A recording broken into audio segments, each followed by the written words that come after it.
Thank you, Everett, for calling the tribes. Come on up, anybody who wants to, who will be speaking with us today, if you don't mind. And as Councilmember Petro wisely said, the sun is so great that by standing up here, it'll inspire faster speeches. And we can find shade quickly. Thank you for being here today. Thank you for being with us to honor Juneteenth, the day in our nation's history when 250,000 enslaved Black and African Americans were declared free finally in Galveston Bay, Texas.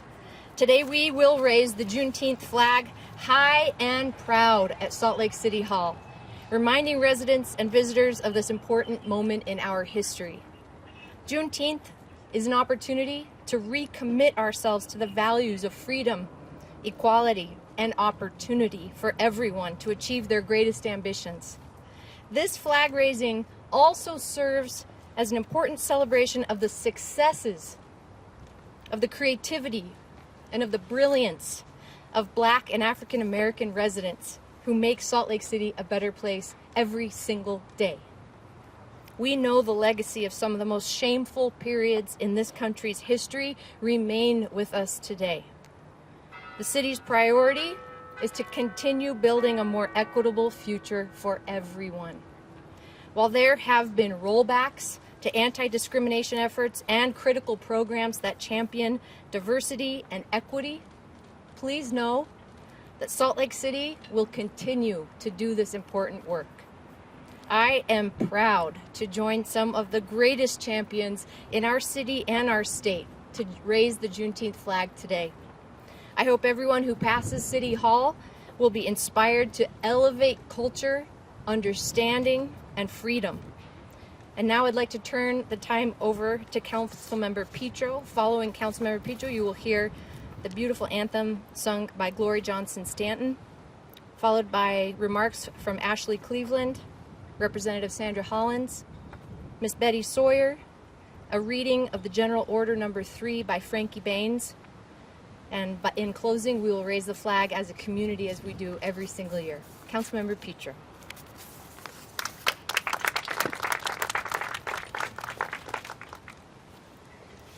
Hello, I am Victoria Petro. I am the current council chair. Juneteenth is rightfully a moment for celebration. But Psalm 30 talks about joy coming in the morning after nights of grief. And we know for those who were enslaved, the nights of grief were many and didn't end with Juneteenth. And so for the community that was enslaved, I stand humbly as I watch you all celebrate your resilience, the joy that came. But for those of us outside of the community, we would be wise to not skip straight to the joy, but to remember the grief and to acknowledge the grief that is currently ongoing and to accept our role in making sure that each day, each moment, that grief is diminished inasmuch as is within our power. For people like me who like to stand in front of microphones and talk, that means shaping policies so that they're more inclusive. But each of us has a role, whether that's in your own neighborhood, caring for others, whether it's making sure education is available, resourcing.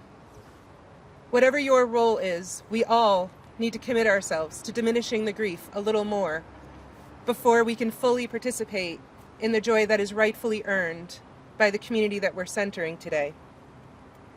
I am thrilled to have been shaped by so many amazing women, and notably by women like Sandra Hollins, who before anyone else believed in me, stood alongside me in our pursuit for opportunities for young people in our community. And like Miss Betty Sawyer, who has repeatedly been a source of encouragement and a long time before any of us thought it was cool or acknowledged it, was celebrating and acknowledging Juneteenth. And I know Salt Lake City, we like to think we're the center. She's been doing it up in Ogden. They had it first, okay? So we're just getting on board now.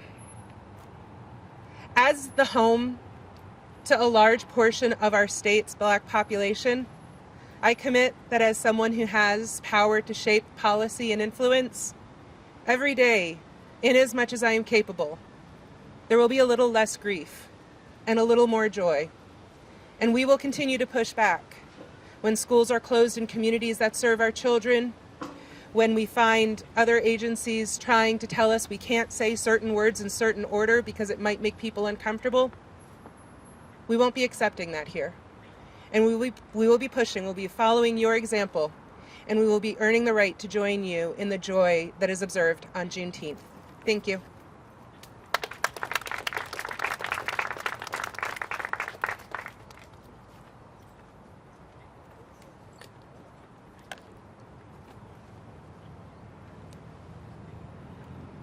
Could everyone rise for the singing of the Black National Anthem? Lift every voice and sing, if you can rise. Lift every voice and sing till earth and heaven ring, ring with the harmonies of liberty. Let our rejoicing rise high as the listening skies. Let it resound loud as the rolling sea. Sing a song full of the faith that the dark past has taught us. Sing a song full of the hope that the present has brought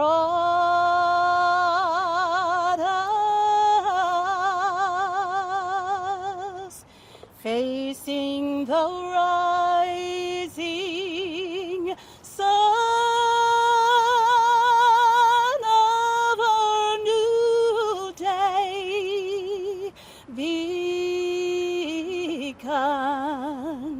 let us march on until victory is won.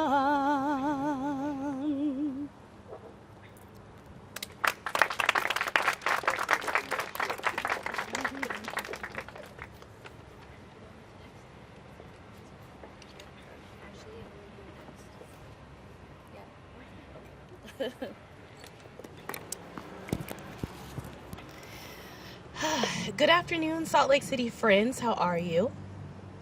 There we go. Hold on, wait. Can we give it up for Miss Glory?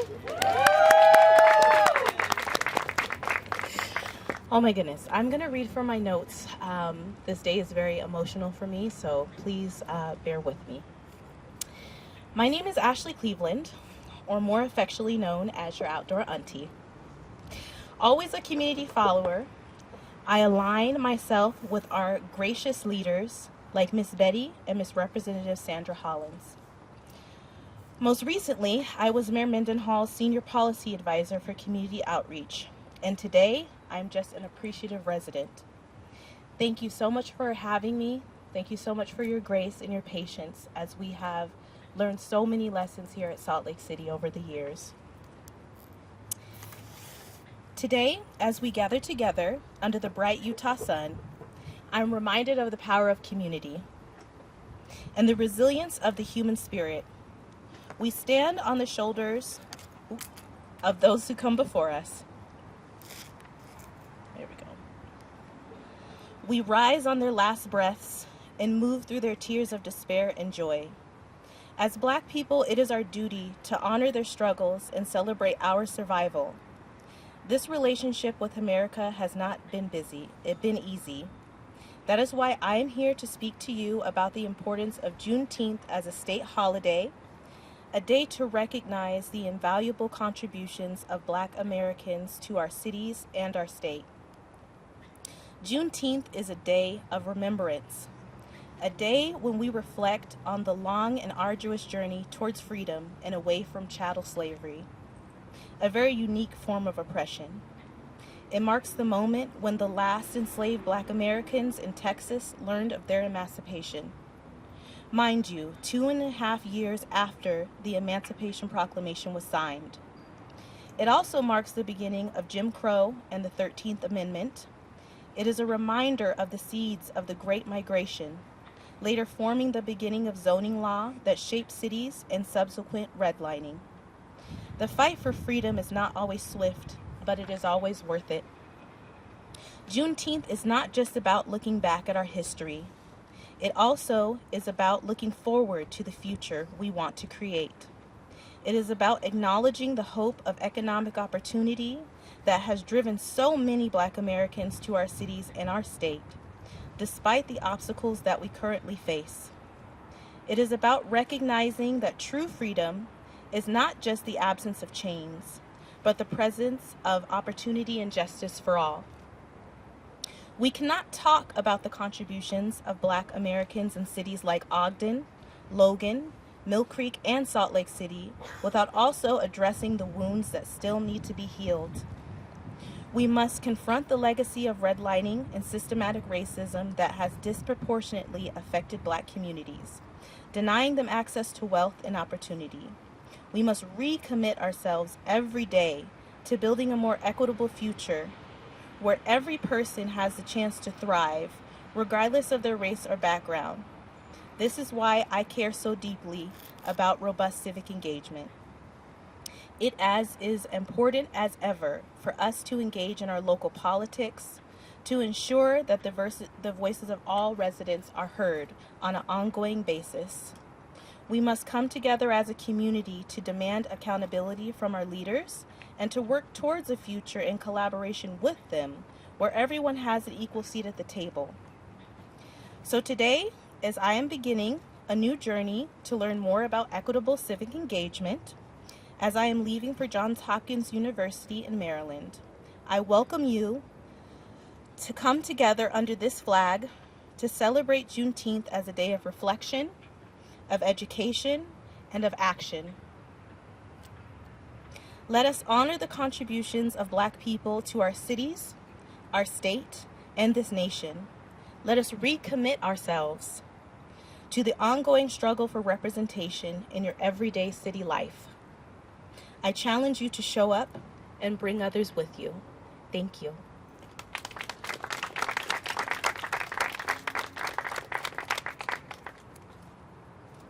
Good afternoon.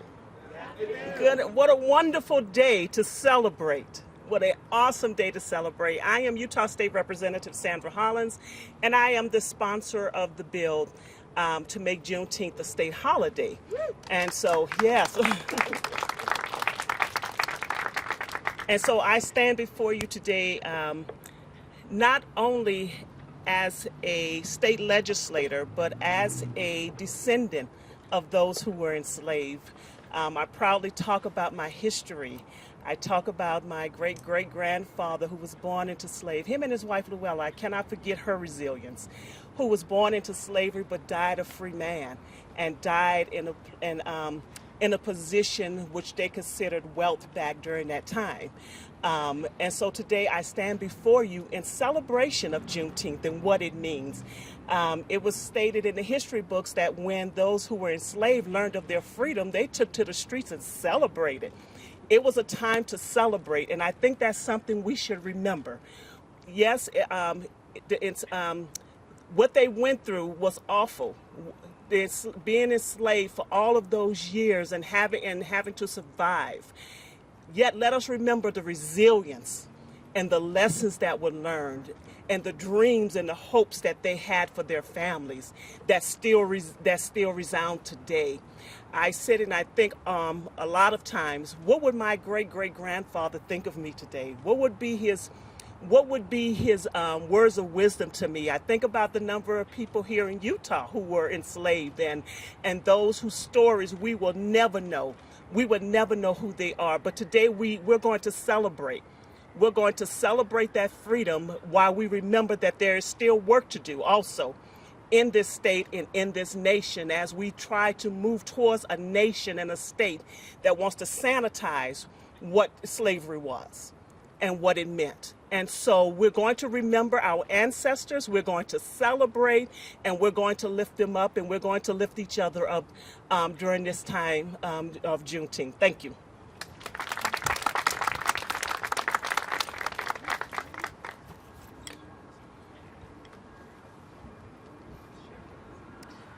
My ancestors gave me a word today, and I'm grateful for it. I'm going to read the General Orders number 3 that were announced June 19th, 1865, and I have a story to tell. Habari gani! Habari gani! General Orders number 3. Galveston, Texas, June 19th, 1865. The people of Texas are informed that in accordance with a proclamation from the Executive of the United States, all slaves are free. This involves an absolute equality of personal rights and rights of property between former masters and slaves, and the connection heretofore existing between them becomes that between employer and hired labor. The freedmen are advised to remain at their present homes and work for wages. They are informed that they will not be allowed to collect at military posts and that they will not be supported in idleness either there or elsewhere. Here we are celebrating Jubilee Day, June 19th, 1865, and reconciling and wrestling with our nation's history and past. And I come to you to spread a bit of news. Habari gani, I come to you with news that my enslaved ancestors possessed a magic, and that we haven't lost this magic today. I believed my ancestors could fly. I believe my ancestors had the magic of flight because I know my own people's magic. And let me tell you my story. A joyful spirit told me to dream big, and so I dream a flight. A great joyful spirit told me to dream big, and my friends, I dream of flight. And each night in those dreams, flight is real, it's tangible, I feel it, and I fly over fields, I fly over trees. You see, my friends, I'm trying to find home. They say I come from a people who could fly. They say I come from a people who could fly. And my people, they flew over fields, they flew over trees, they flew over great waters, and they made it home. They say I come from a people who could fly, who flew over fields, who flew over trees, who flew over great big waters, and who made it home. And I believe these stories, my friends, I believe my ancestors could fly because I know my people's magic. I know my mother's magic. My mother's eyes could tell us everything. Those eyes said, sit down. Those eyes said, I love you. Those eyes said, put that back. Those eyes said, don't ask me again. Those eyes could say, I'm so proud of you. Her hands told us even more. Pots of beans and rice that made us sing, beans and rice are nice.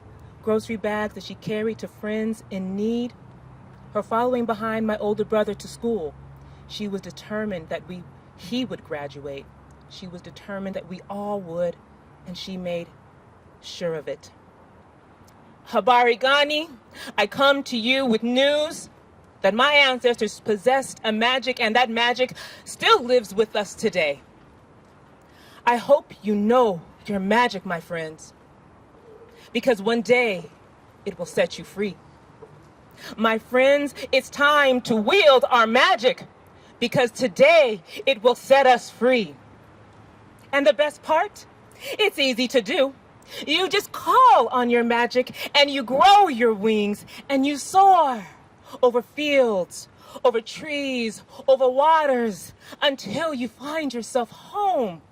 My friends, I come with news that you can call on your magic and you can grow your wings and you can soar over fields and over trees and over great big waters. And my friends, we can come back home. Thank you.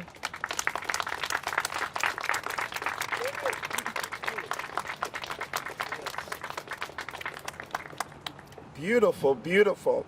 I feel like I got my wings now. What about you? I can do this. so we can fight a little longer and do a little more and push ourselves a little further.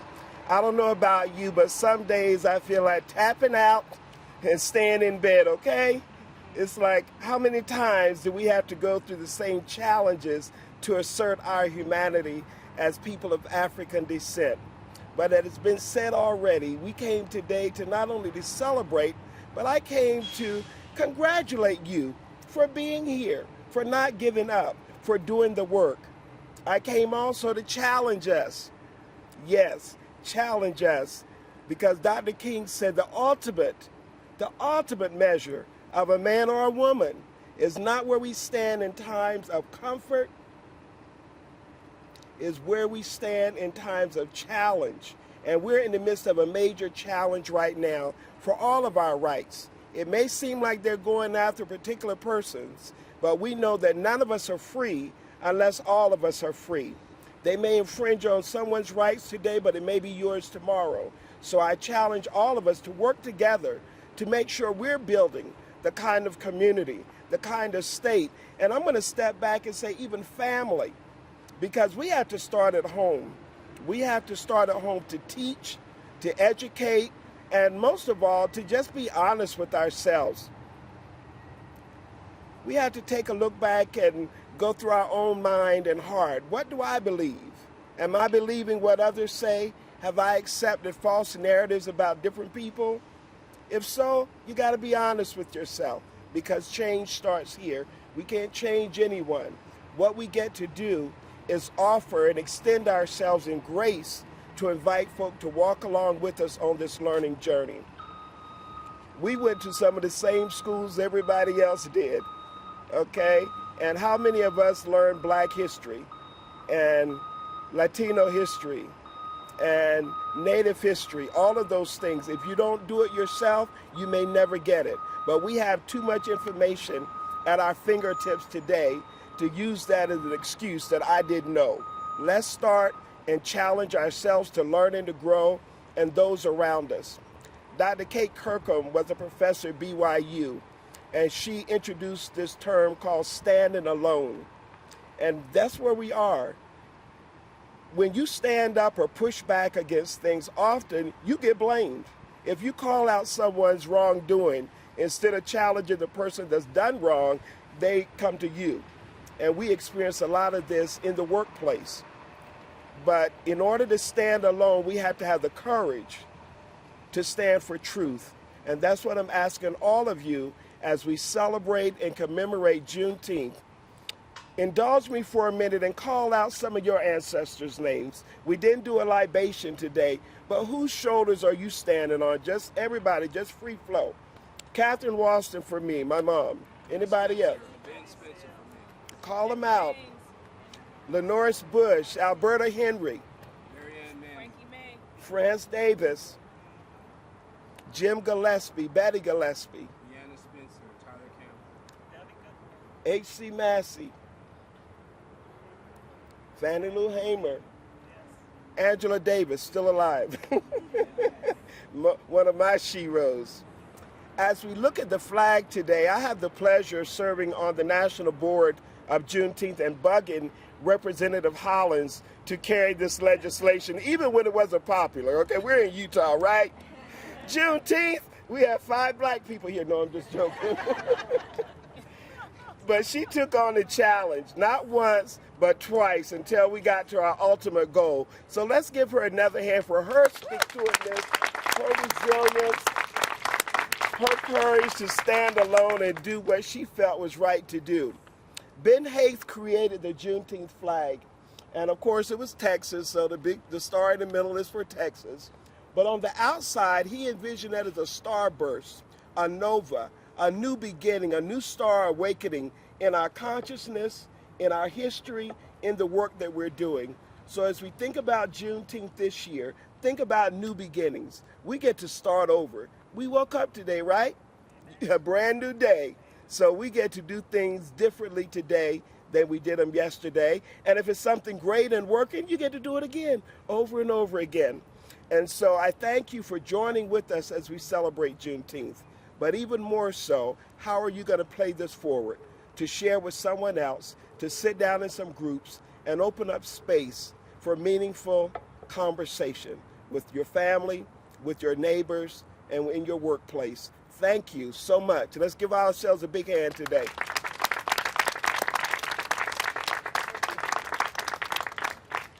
Okay, we'll raise the flag now, and I invite everyone who wants to come on up and help us turn this crank. It's a little awkward, but we know how to help each other get it done.